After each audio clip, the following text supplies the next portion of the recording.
Good day, brothers and sisters. Once again, it's time for us to praise and worship the Lord. And let's begin with a word of exhortation and a reading of scriptures.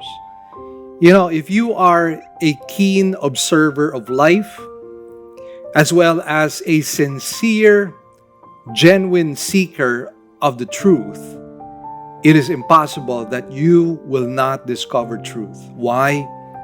Because the Bible says, if you seek Him with all your heart, you shall find Him.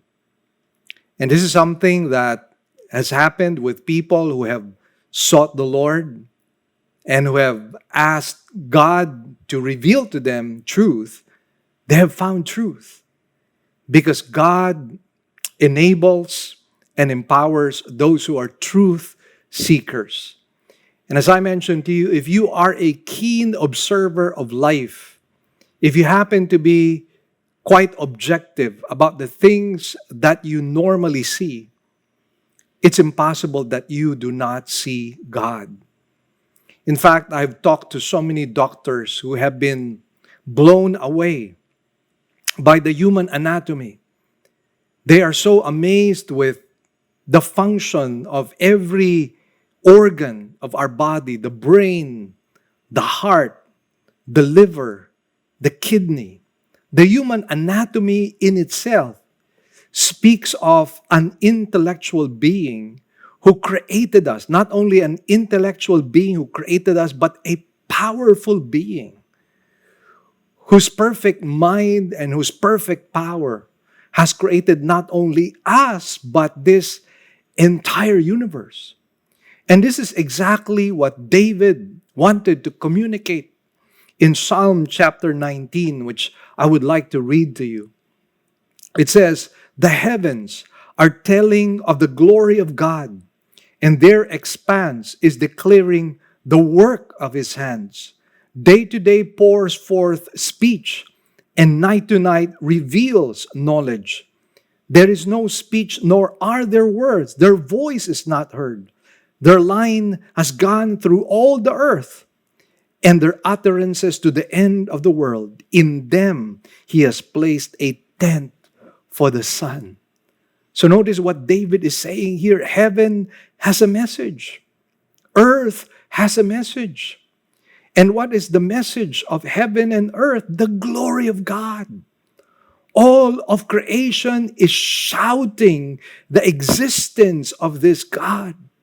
And that is why we have no choice. As the book of Romans chapter 1 states, we have no choice but to worship and give glory to this great and mighty Creator, because His invisible attributes has been revealed to all of mankind.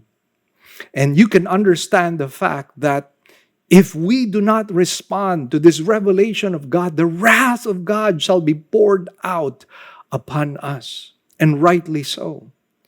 Because it is pure righteousness to give God the glory that is due to Him and to Him alone.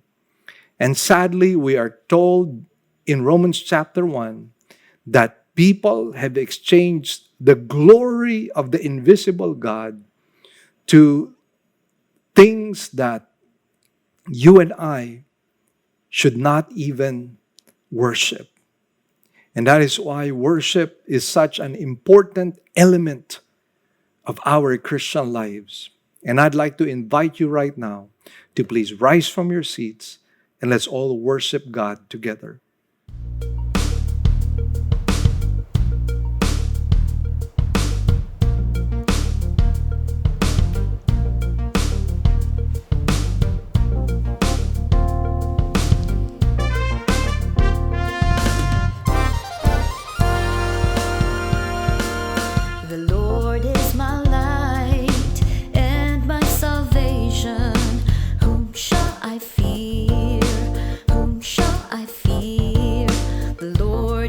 Stronghold of my life, of whom shall I be afraid? One thing I ask from the Lord my God, that I shall seek, that I may dwell in the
by the Lord. When my hope begins to fade and faith begins to waver, hold me by your loving hand, for you have been my shepherd, my guide. Let me fight a good fight of faith. Let me finish the course. Let me keep the faith, Lord, anchored in your word, sustained by the Lord. Let me hide under your wings. Let me trust in you, my Lord.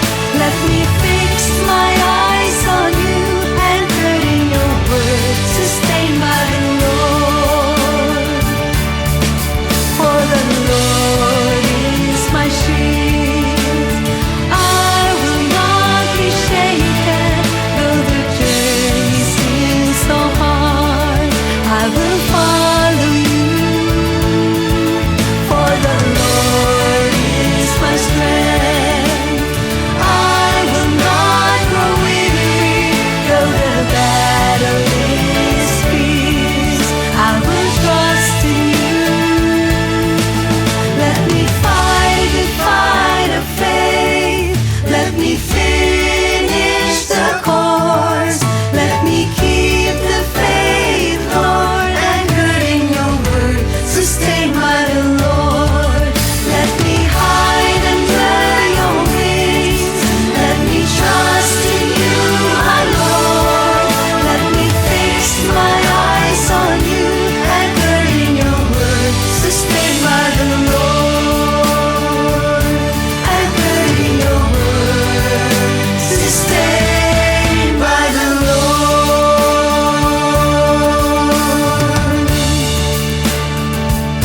Sustained by the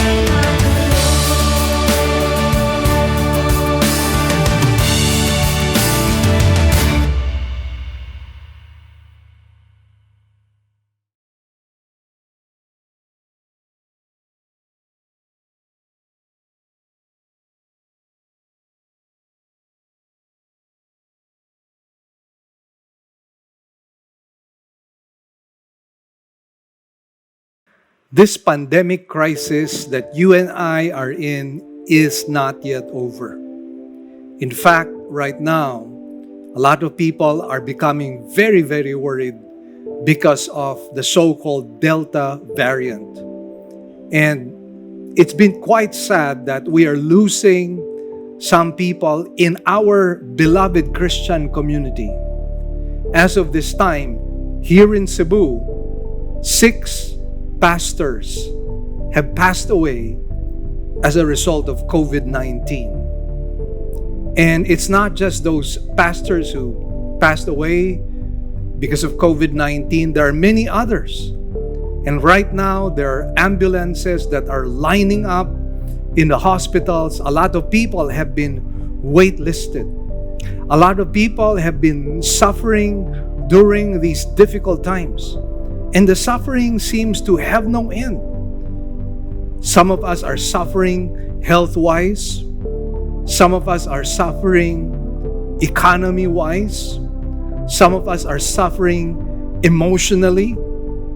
Some of us are suffering socially.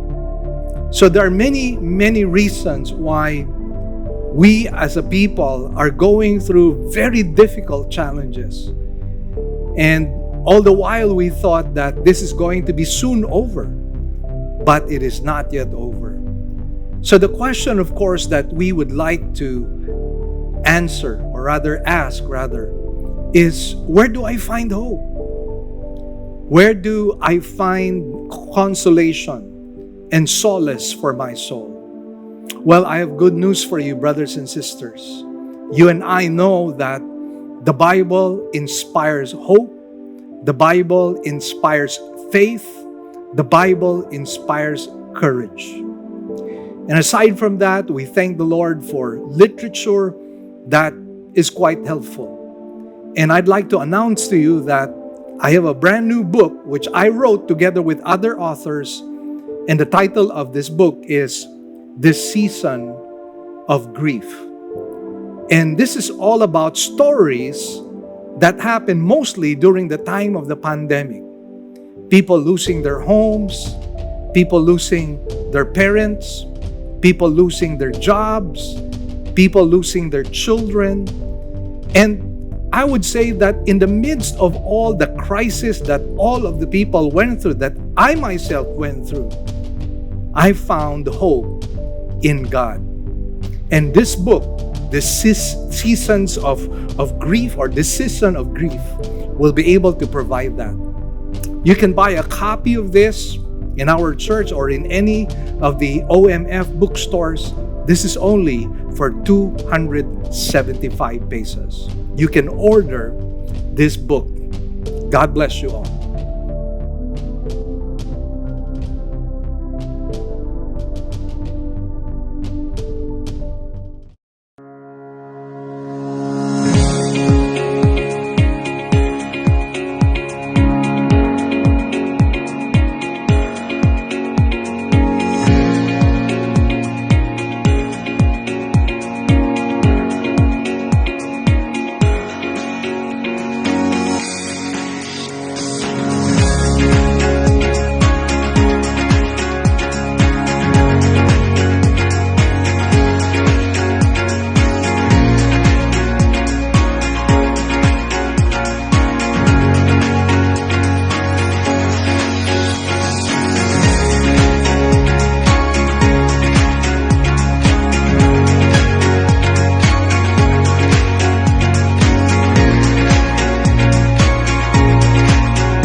Here are our announcements. We now have two kinds of services. We will still have our virtual services for majority of our members through our Facebook page, Living Word Christian Churches of Cebu, International Incorporated, and our website, www.livingword.ph, and our YouTube channel to view our services. We enjoin you to watch the coverage of our service every Sunday at 9 o'clock in the morning. Our sermon can also be heard over DYFR FM 98.7 every Saturday and Sunday at 8 p.m.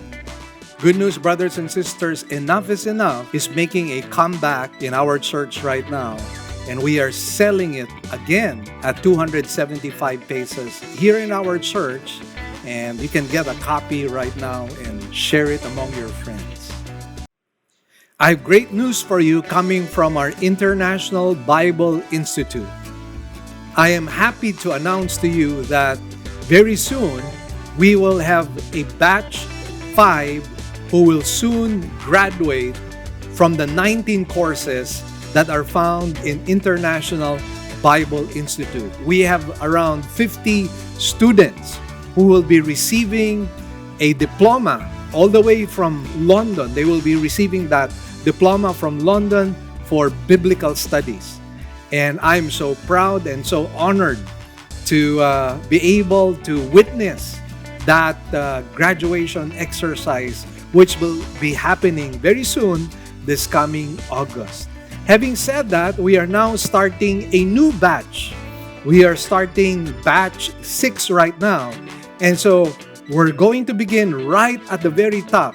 We are offering Old Testament 101 online right now. And this will be talking about the first 5 books, the book of Genesis, Exodus, Leviticus, Numbers, and Deuteronomy. And I will be the one who will be teaching in this class, of course, right now, because we are in this pandemic crisis. I will be doing the course online. And so we are now inviting enrollees to enroll in our very first offering of Old Testament 101. Please join batch 6 right now, and hopefully you can finish the 19 courses we have to offer and graduate with a diploma on biblical studies. Diploma coming all the way from London. So God bless you all and hope you can join me in this class.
We'd also like to thank our partners, our members who have been consistently giving to partner with us in the work of the Lord. We'd like to share our giving channels to those who would like to partner with us in the work of the Lord. You can deposit your love offerings to the following banks. Banco de Oro. Account name is LWCCCII. The account number is 00100060800. We also have a BPI account.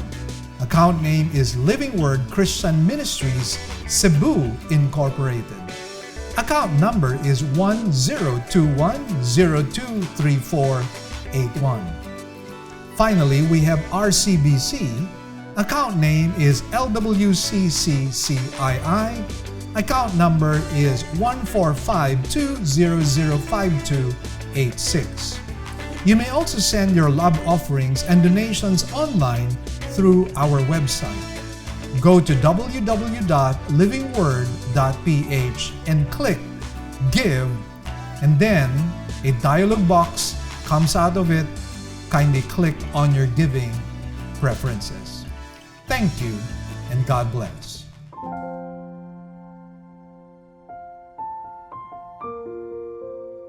The title of today's sermon is Messiah, King, Savior, or Impostor. This is part 2 of our study. We will no longer read the entire passage since we read it last week. And so right now, let's come before the Lord in a word of prayer.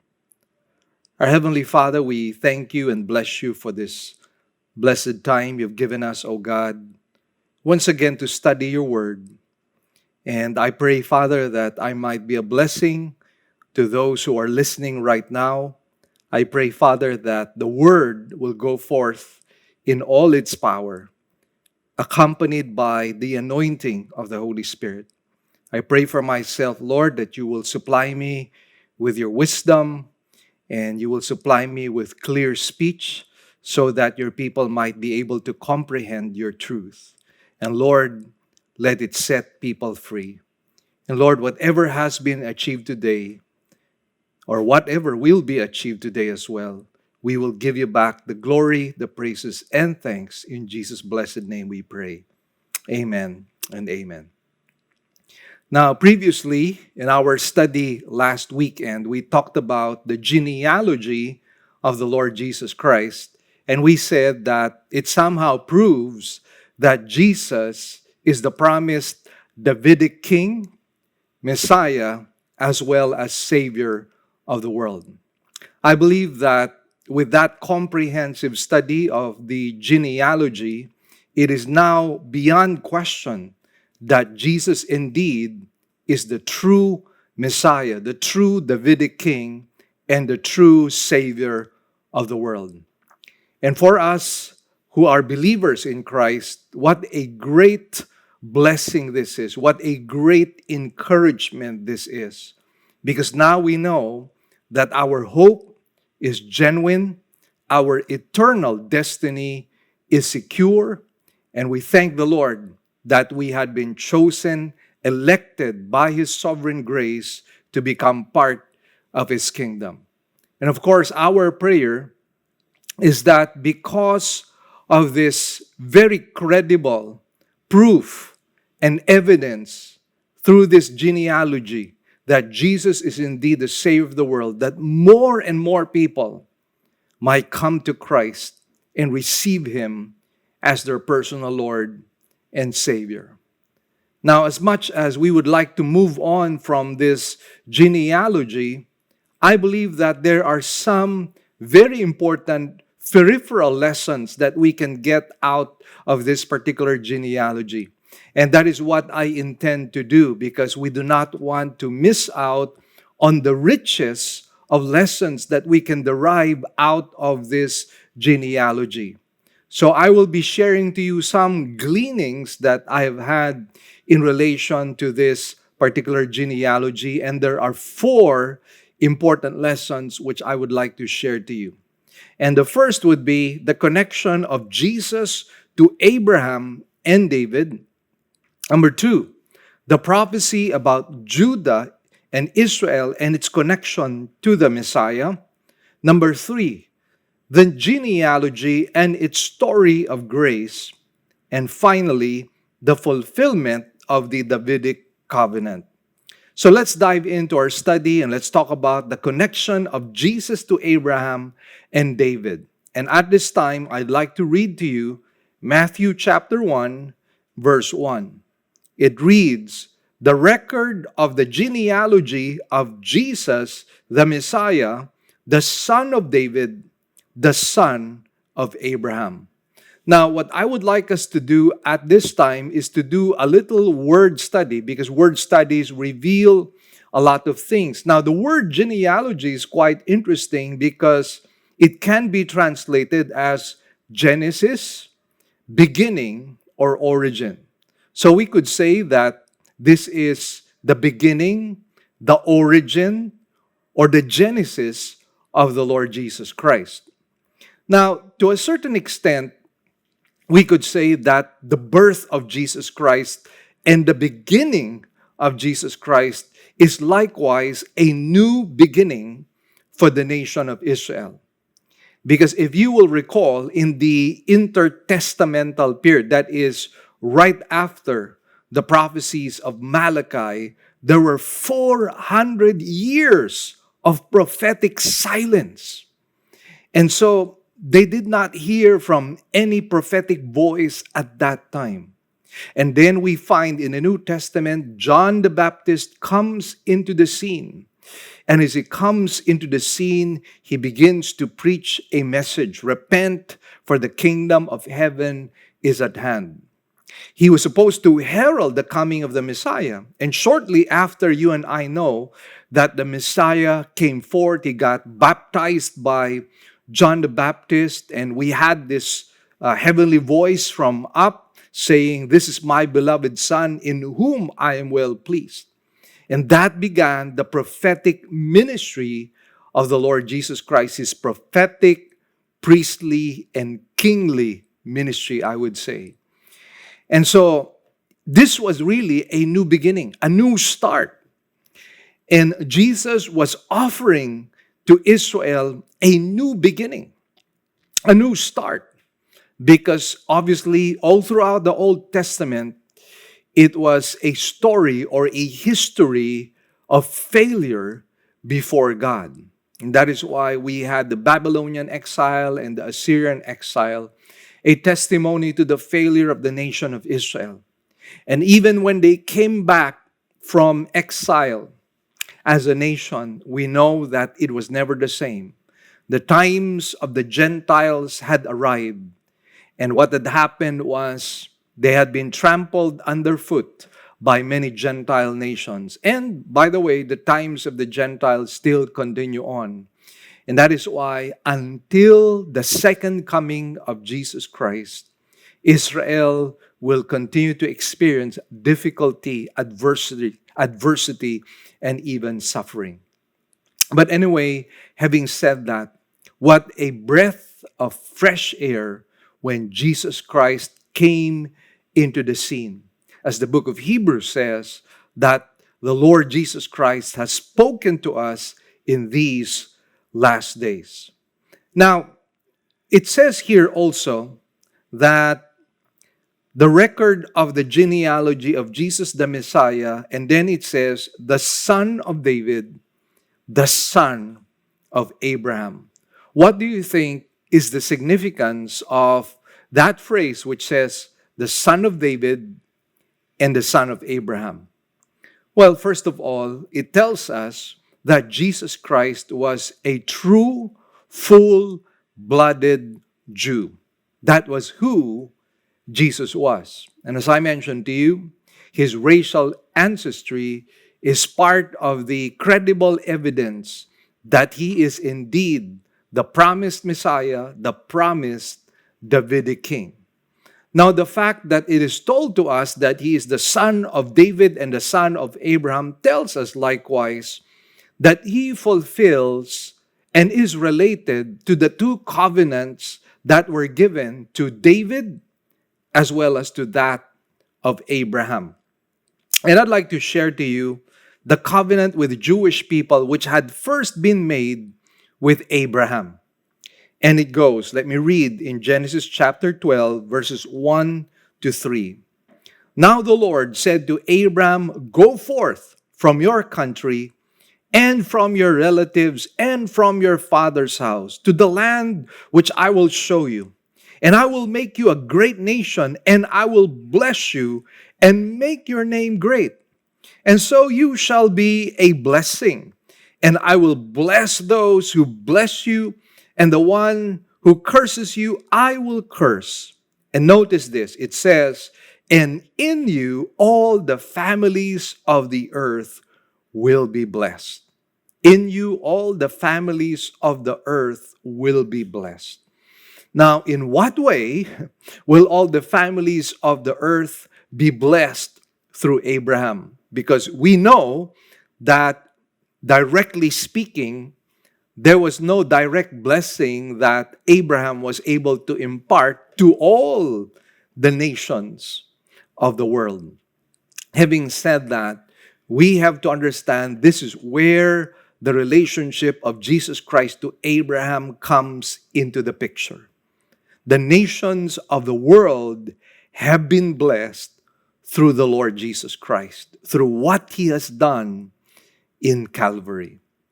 And that is why, again, we find that all of this was already in the mind of God, even as early as the book of Genesis, even as early as before he created the foundation of the world. Indeed, our God is an omniscient God. He is the Alpha and the Omega, the beginning and the end. And therefore, all things truly originate from him. And that is why we thank God that we likewise, believers in Christ, have been chosen by the Lord even before the foundation of the world. Having said that, let us now go back to the relationship of Jesus Christ to David, or to the Davidic covenant and the Abrahamic covenant. And so we find that the Davidic covenant was somehow restricted. It was national, it was royal in character, and it was Jewish as well. This explains the reason why in the preaching ministry of the Lord Jesus Christ and in his instruction to his disciples, he said that they were not to go into the way of the Gentiles, but rather they were simply to preach and minister to the Jews, the people of Israel. And the reason behind that, again, has to do with the Davidic covenant. Now, you and I know that it transitions into something much larger. It becomes expanded. And this expanded form of the ministry has to do with Jesus' relationship not only with the Davidic covenant, but this time with the Abrahamic covenant. And you will notice that the Abrahamic covenant is comprehensive, it is personal, obviously it is also national, just like the Davidic covenant, but it is also universal. As I mentioned to you, notice the promise of God to Abraham: in you, all the families of the earth shall be blessed. And that is how we know that the Abrahamic covenant is more expanded, it is more inclusive. David's was more exclusive. And that is why, again, it teaches us the mind of God. And by the way, it teaches us that the church of the Lord Jesus Christ is not plan B. Because oftentimes, that is how we see the church. The church is plan B because plan A has failed, and therefore the church is plan B. I would like you to know, based on the Abrahamic covenant, that the church was never and will never ever be plan B. It was already in the mind of God. And quite interestingly, in this genealogy, instead of calling Abraham Abram, which is really the real name of Abram, what Matthew uses here is the covenant name of Abram, which is Abraham. And that tells you that the focus here on the part of Matthew was to show to us the fulfillment of not only the Davidic covenant, but likewise the Abrahamic covenant in the Lord Jesus Christ. And that is why when you do Bible study, it is really an amazing thing. It is really mind-blowing as we see the mind of God in the Scriptures. That is why the Word of God is exactly what it is. It is the Word of God. It is not the word of men. It is the Word of God. And that is why we need to treasure the Bible and treasure the Word of God. Because in it we find the truth that brings emancipation. In it we find the truth that brings about spiritual freedom. In it we find the truth that brings about our own redemption and our own salvation. People of the Philippines and people of the world, start reading your scriptures. Start studying the Bible. Because in it, you will find genuine hope, most especially during these very difficult times. We are navigating times that we have never seen before. Things that we have never heard before. The trials of this world are really vastly different. And that is why we need hope. And friends, let me tell you this. You can only find hope in the Word of God, and you can only find hope in the Lord Jesus Christ. Now, this explains, by the way, the Abrahamic covenant and the Davidic covenant explains to us the pattern of Matthew's gospel, because we find that the Davidic covenant is given preeminence, first of all, in the Gospel of Matthew. And that's why we find the focus is among the Jews. However, you and I know that in the middle part of the Gospel of Matthew, we find the rejection of Jesus Christ. That is why notice the transition from the Davidic covenant to the Abrahamic, which I mentioned to you, is universal. And therefore, even the name of Jesus becomes relevant in this particular context because it comes from the Greek equivalent of the Hebrew name Yeshua or Yehoshua, which means Yahweh saves. And so that teaches us the lesson that in Christ is salvation. It was the name given, by the way, by the angel, and indeed, he would save his people. And Matthew makes that very clear right at the very beginning in Matthew 1, verse 21, when it says, "She will bear a son, and you shall call his name Jesus, for he will save his people from their sins." Yes, that is one of the purposes of the Lord Jesus Christ. Jesus was not just supposed to be a Davidic king. He was not just supposed to be a Jewish Messiah. He was supposed to be the Savior of the world. And let me tell you this, brothers and sisters, right off the bat, let me say this. Salvation is found in Jesus and in Jesus alone. He is the way, the truth, and the life. No one comes to the Father except through Him. You cannot save yourself. Your good works will not be able to save you, because what God requires is complete and perfect obedience, which you and I cannot render or give to God.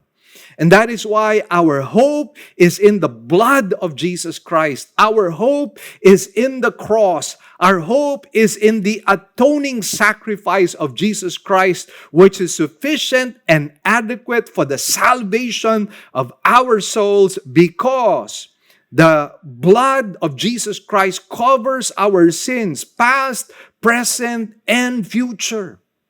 And that is why He is our hope.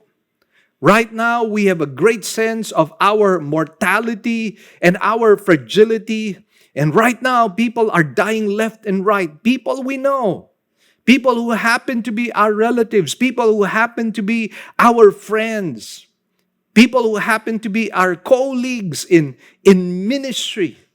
People who happen to be our office mates. Even doctors are dying. Even children are dying right now. There is a lack of oxygen supply. Hospitals are overwhelmed. Nurses are resigning. They're overworked, and they're resigning because of the fact that they're being underpaid. And so we have a great problem in our hands. We are in a critical, hypercritical situation. And friends, I want you to know that there is hope, even if we succumb to COVID-19. And that hope, dear friends, is found in Jesus Christ. Cry out to Him and make Him the Savior of your life before it is too late. Surrender your life to Him.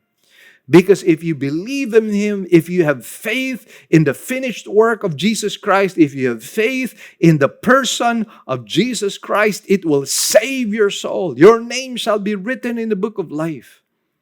And if by chance, God forbid, that you get hit by COVID-19, you know where you will be going. You will go to heaven. Not because you deserve it, but because Christ died and paid the penalty of your sins. Now, I'd like to go to the second lesson here, which is the prophecy about Judah and Israel and its connection to the Messiah. And again, the genealogy teaches us that, because in Matthew 1, verse 2, it says, Abraham was the father of Isaac, Isaac the father of Jacob, and Jacob the father of Judah and his brothers. Now, of the 12 sons of Jacob, only Judah is singled out as his tribe bears the scepter. It's quite interesting, and I'd like to read to you Genesis 49, verse 10. It says, the scepter shall not depart from Judah, nor the ruler's staff from between his feet, until Shiloh comes, and to him shall be the obedience of the peoples. And so you will notice here, right in the book of Genesis, early on, even before the time of King Saul, even before the time of Samuel the prophet, even before the time of King David, it had already been settled in the mind of God where the Davidic king would come from, where the Messiah would come from, where the Savior of the world would come from. That is why in the mind of God, there is no plan A, plan B, plan C. There's only just one plan in the mind of God. God has no alternative plans. And that tells us that our God can never ever be frustrated. God knows the challenges ahead. God knows the temptations ahead. God knows even the failures of people ahead of time. He knows where people will be going. He knows their reaction. He knows their responses. And that is why in the mind of God, even before the creation of the world, it was very crystal clear in the mind of God what He was about to do. The plan of God for man's salvation, for man's redemption, was right there at the very beginning. And God had determined that the Messiah, the Davidic king, would come from Judah. And you and I know the tribe of David. The tribe of David is Judah. And from there would be the line of kings for the nation of Israel. And that flows all the way to Joseph, the legal father of Jesus Christ, who happens to be in the line of the throne of succession. And again, it is all mind-blowing to me. All these things prepared ahead of time in the mind of God. Now notice it also says in the genealogy, Abraham was the father of Isaac, Isaac the father of Jacob, and Jacob the father of Judah and his brothers. Now this points out that Messiah would come out of Israel. That phrase, and his brothers, points out to us that the Messiah would definitely have to come from the nation of Israel. That is why anybody who comes from any other country, including Davao, including what other place, my dear brothers and sisters, Messiah can only come from the nation of Israel, not from the Philippines, not from Davao, not from any other place. And the Messiah had already come in the person of Jesus Christ. At the same time, of course, you and I know that the Davidic covenant is in line with the Abrahamic covenant. And that is why the plan for the Davidic king and the anointed Messiah for the nation of Israel coincides. The person of the Messiah coincides with the plan of God in terms of the Abrahamic covenant. And that is why the Davidic king, the anointed Messiah, is likewise the Savior of the world. That is made clear in Isaiah chapter 53. Wherein we find there that the Messiah would be the Savior of our sins. And so we thank the Lord for that. Beyond the shadow of a doubt, God has revealed to us who the real and true Messiah is. And that is why no regrets on the part of those who have surrendered their lives to Christ. You have made the best possible decision you can ever make in your entire lifetime when you make Jesus the Lord and Savior of your life. Now, let's continue on with other parts of the genealogy. Let's begin with verse 3 at this time. It says, Judah was the father of Perez and Zerah by Tamar. Perez was the father of Hezron, and Hezron the father of Ram. Ram was the father of Aminadab, Aminadab the father of Nahshon, and Nahshon the father of Salmon. Salmon was the father of Boaz by Rahab. Boaz was the father of Obed by Ruth, and Obed the father of Jesse. Now, one of the things that you will find here is that if you have been a follower of all the details, particularly the genealogy, and you have observed certain details in the Old Testament, then compare it with this genealogy, you will find that certain names were omitted. And so I just like to point out to you that when it uses the phrase father of, it means really ancestor of. So that explains the omission of certain names. And so father of does not mean an immediate or direct relationship, but rather it speaks of a relationship somewhere along the line. So what it could mean is ancestor of. Now, we go to the third lesson, and this has to do with the genealogy and its story of grace. Now, Jesus' royal credentials speak of grace. The people whom he chose to become his ancestors reveal the wonder of grace, or what Edmund Chan would often call the scandal of grace.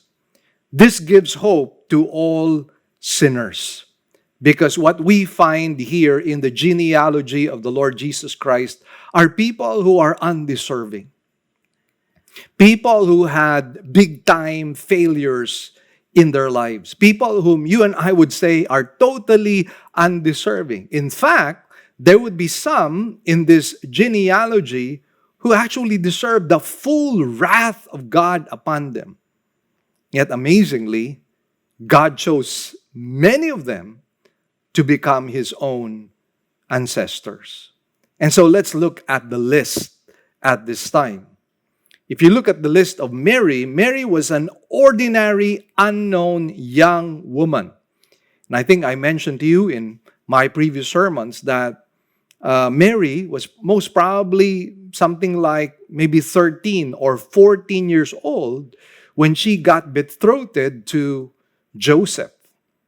And so she was a young woman. And by the way, I just like to make mention of the fact that in spite of the claims of other institutions, Mary was not really sinless. And I will prove that to you as we read this passage of Scripture. In Luke chapter 1, verse 46, notice, "And Mary said, 'My soul exalts the Lord, and my spirit has rejoiced in God,'" notice what she says, "my Savior." And when you say, "my Savior," what does that mean? It means you need somebody to save you from your own sins. Now, we are not questioning the fact that Mary might have been a young, virtuous woman, a woman who honored her parents, a woman who was probably consecrated and devoted and dedicated to God. And yet, having said that, she did not live a perfect life. And the fact that she says here, "my Savior," she is already indicating the fact that she knows that she too was a sinner. Now notice it also says here in verse 48, "For he has had regard for the humble state of his bondslave, for behold, from this time on, all generations will count me blessed."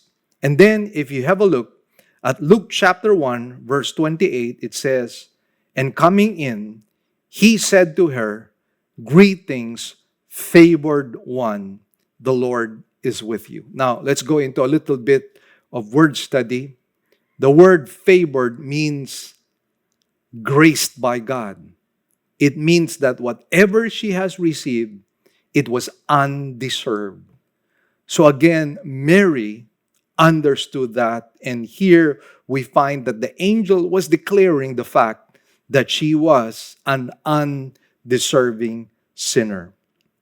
Now, number two, we find also the name of David, and we know David. David committed adultery with Bathsheba, murdered her husband Uriah, and in spite of this, notice God made David the father of the royal line from whom the Messiah would come from. Isn't that interesting? That from David, an adulterer, a murderer, would be the line where Messiah would come from. But then again, that is what the grace of God is all about. Third on the list is Abraham.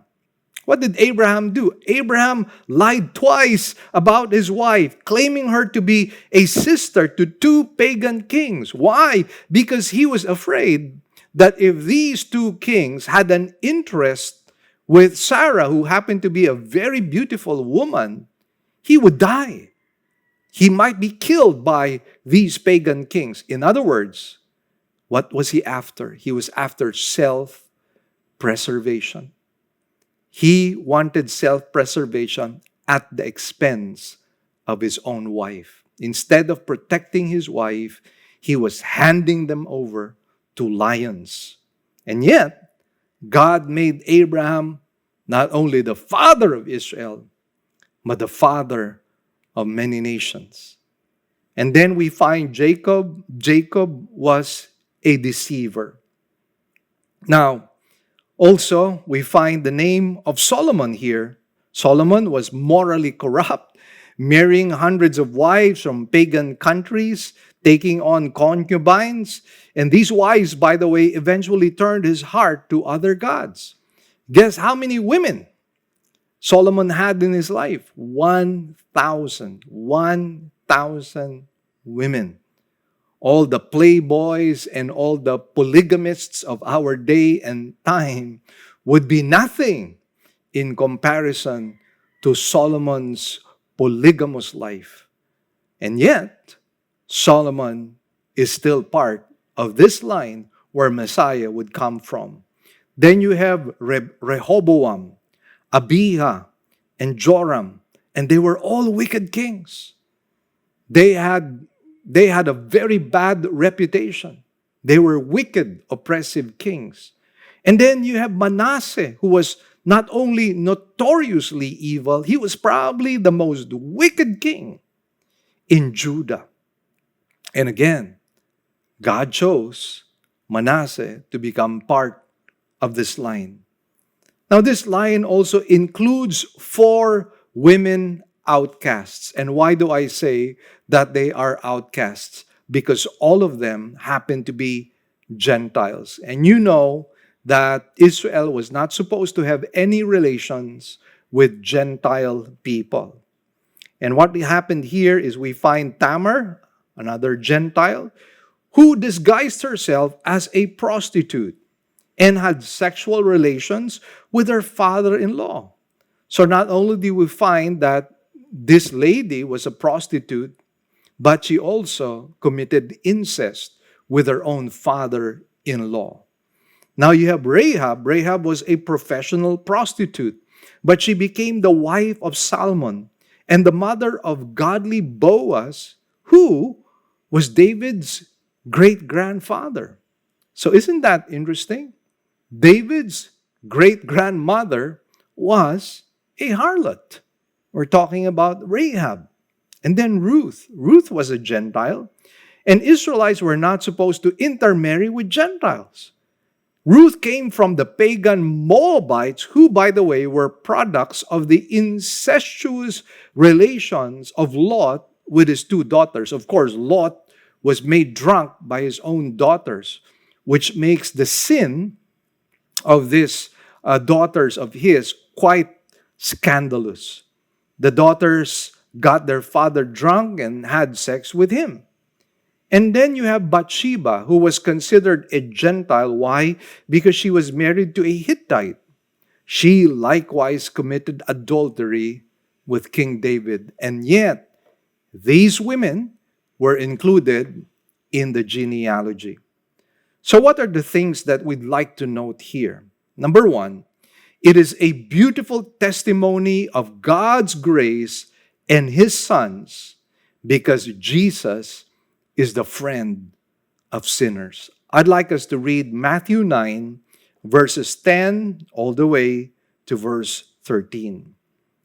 Then it happened that as Jesus was reclining at the table in the house, behold, many tax collectors and sinners came and were dining with Jesus and his disciples. When the Pharisees saw this, they said to his disciples, "Why is your teacher eating with the tax collectors and sinners?" But when Jesus heard this, he said, "It is not those who are healthy who need a physician, but those who are sick. But go and learn what this means. I desire compassion and not sacrifice, for I did not come to call the righteous, but sinners." And again, I think the phrase that Edmond Chan uses, the scandal of grace, is somehow appropriate in this particular passage. Why? Because the Pharisees and the scribes were scandalized with Jesus Christ because he had become a friend of sinners. Not that he was committing sin, not that he was being lenient with sinners, not that he was trying to promote the sinfulness of these people, but as Jesus said, he was a physician who wanted to cure the incurable sickness of sin in the lives of these people who happen to be outcasts, who happen to be hated, the prostitutes and the tax gatherers. Again, what a testimony of the grace that comes through Jesus Christ. Now, if God has called sinners by grace to be his forefathers, should we be surprised when he also calls sinners by grace to be his own descendants? In fact, isn't it amazing that you and I, as sinners, have been made sons and daughters of God's kingdom? And not only that, Paul says we are co-heirs with Jesus Christ. Can you imagine that? What Jesus has, we have. And do we deserve what Jesus has? Most definitely not. And yet, by the grace of God, we have been saved by grace through faith. And we praise the Lord for that. Likewise, this list also shows to us that God's grace is available to Gentiles. And what a blessing this is, my dear brothers and sisters. Why? Because we are not Jews. Because we are not God's chosen nation. You and I come from other countries as well. And can you imagine if God's only choice happened to be the people of Israel? But as we now know, through the Abrahamic covenant, the plan of God was not just the redemption and the salvation of the Jews, but likewise the redemption and the salvation of all people and all races. And that is why we find in the book of Revelation that in heaven there will be people from every tribe, every nation, and every tongue. Whatever your skin color might be, no matter what the texture of your skin might be, no matter your hair color or the color of your eyes, if you have found Jesus Christ, or if Jesus has found you, and you are saved by grace, what a blessing it is. You are now a son and a daughter of God, a member of God's household. And that indeed is a testimony of the sovereign grace of God upon us. Now, we also find the grace of God at work in this genealogy during the 3 periods of Israel. In verse 17, it says, "So all the generations from Abraham to David are 14 generations. From David to the deportation to Babylon, 14 generations. And from the deportation to Babylon to the Messiah, 14 generations." Now, I will speak to you about the importance of the number of 14. But remember here, we have 3 people groups here. And we find here the first grouping from Abraham to David. So this speaks about the accession of David to kingship. And then the second period, what do we find here? From David to deportation to Babylon. And what was the characteristic of this time? Now, this was a period of decline, degeneracy, apostasy, tragedy, defeat, conquest, exile, and the destruction of Jerusalem and its temple. And also we find here the loss of kingship at the Babylonian exile. For 6 centuries, for 600 years, the throne, the Davidic throne, was vacant. And again, why was it vacant? Because of the unfaithfulness of the nation of Israel, because of their apostasy and their idolatry, they were being chastised by God. And yet, they still survived as a nation. And then we go to the third period, from the deportation to Babylon to the time of Christ. Now, this was a period of captivity, exile, frustration. This is what we might call Israel's dark ages. Now, in the coming of Jesus, that kingship is to reach its appointed goal.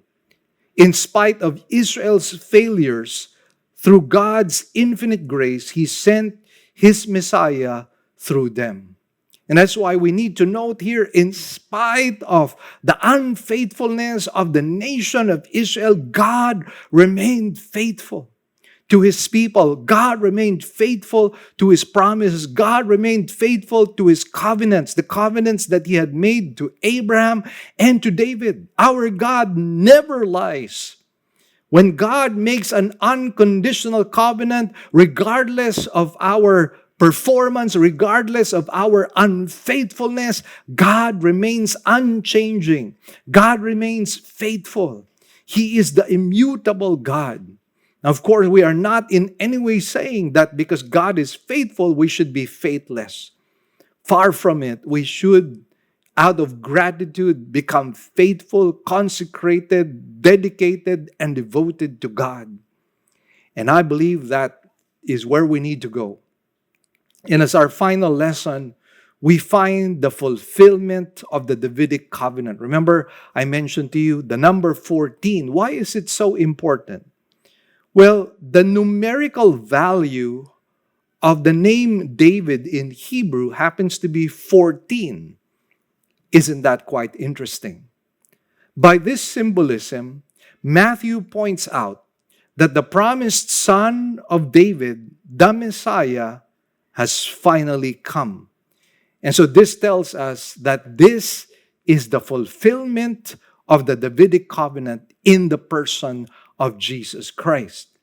By organizing that history into a regular scheme of 3 groups of 14 generations, it indicates that the time of preparation is now complete, and that in Jesus, the time of fulfillment has arrived.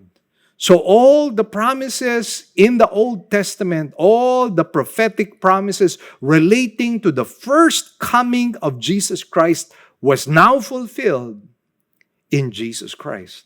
Now note, I said His first coming, because in the second coming, He will fulfill more of those promises. It places Jesus as well fully in line with the history of the Old Testament. Israel, as one name after another, reminds the reader of the forward movement of God's saving purpose. That is why, friends, if you happen to be a believer, if you happen to be a Christian, you never lose hope. Why should you lose hope?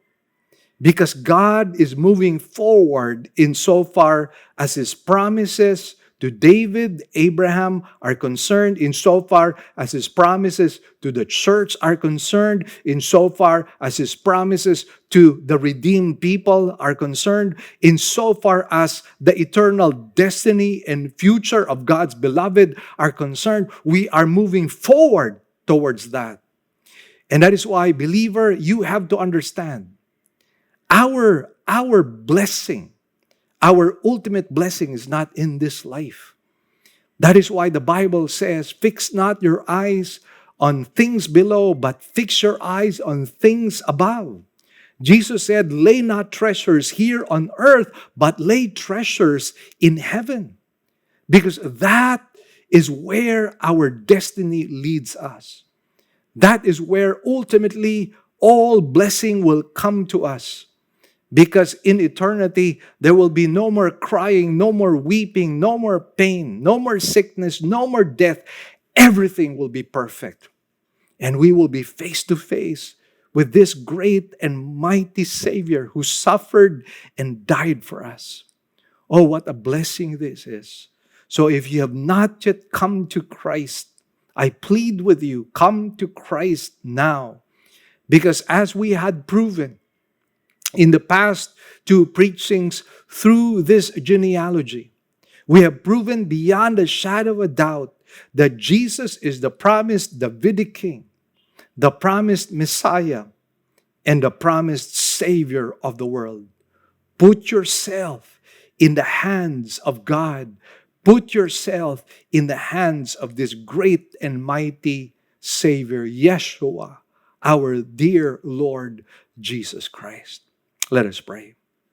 Heavenly Father, we thank you and bless you for today, and thank you for ministering to us. Oh God, we pray that the word will not return to you null and void, but that it might accomplish the very purpose by which you have sent it for. And Lord, we thank you likewise that we could participate and share our resources as our stewardship for the glory and extension of your kingdom. Whatever has been achieved today, we give you back the glory, the praises, and the thanks. In Jesus' blessed name we pray. Amen and amen. Praise the Lord. Today, we had a blessed time of studying the Word of God. And my team, my wife Marie and my son AJ, would like to say hi and goodbye. And please stay tuned with us. We still have a few reminders. And if you have not clicked or subscribed to our Facebook page and our YouTube channel, please do so right now. And click the notification bell for updated videos. God bless you all. This pandemic crisis that you and I are in is not yet over. In fact, right now, a lot of people are becoming very, very worried because of the so-called Delta variant. And it's been quite sad that we are losing some people in our beloved Christian community. As of this time, here in Cebu, 6 pastors have passed away as a result of COVID-19. And it's not just those pastors who passed away because of COVID-19. There are many others. And right now, there are ambulances that are lining up in the hospitals. A lot of people have been waitlisted. A lot of people have been suffering during these difficult times. And the suffering seems to have no end. Some of us are suffering health-wise. Some of us are suffering economy-wise.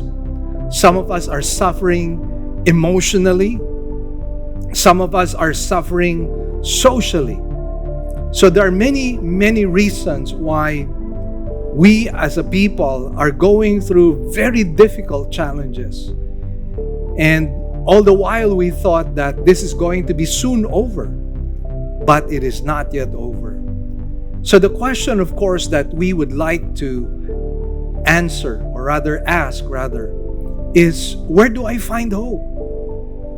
Where do I find consolation and solace for my soul? Well, I have good news for you, brothers and sisters. You and I know that the Bible inspires hope. The Bible inspires faith. The Bible inspires courage. And aside from that, we thank the Lord for literature that is quite helpful. And I'd like to announce to you that I have a brand new book which I wrote together with other authors. And the title of this book is This Season of Grief. And this is all about stories that happened mostly during the time of the pandemic. People losing their homes, people losing their parents, people losing their jobs, people losing their children. And I would say that in the midst of all the crisis that all of the people went through, that I myself went through, I found hope in God. And this book, the seasons of grief, or this season of grief, will be able to provide that. You can buy a copy of this in our church or in any of the OMF bookstores. This is only for 275 pesos. You can order this book. God bless you all.